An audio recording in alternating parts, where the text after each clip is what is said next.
এবার তুফানের গতিতে দেশের প্রেক্ষাগৃহে আসতে চলেছে শাকিব খানের দরদ সিনেমা। এই দরদ সিনেমায় শাকিব খানের অভিনয় থাকবে একদম অতুলনীয়। এই দরদ সিনেমায় শাকিব খানকে দেখা যাবে সাইকো চরিত্রে। পরিচালক অনন্য মামুন বলে, এই দরদ সিনেমা হচ্ছে বিশ্বকে কাঁপিয়ে দেওয়ার মতো একটা সিনেমা।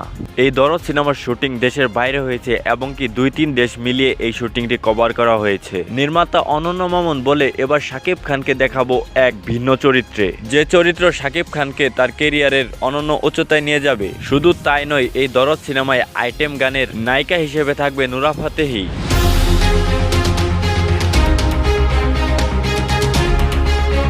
এই প্রথমবারের মতো বাংলা সিনেমার আইটেম গানের নায়িকা হতে যাচ্ছে নুরা ফাতেহি। তাহলে তো বোঝাই যাচ্ছে এই দরদ সিনেমা কতটা কমার্শিয়াল মুভি হতে যাচ্ছে। এখন শুধু অপেক্ষার পালা, এই দরদ সিনেমা কবে আসবে বাজারে এবং কি কাঁপিয়ে দিবে পুরো বিশ্বকে। তো বন্ধুরা, দরদ সিনেমাটি বাজারে আসলে কে কে আগে দেখবে তা কমেন্টে জানিয়ে দাও। সেই সাথে নতুন নতুন আপডেট ভিডিও পেতে আমাদের এই চ্যানেলটিকে অবশ্যই সাবস্ক্রাইব করে নাও। ধন্যবাদ।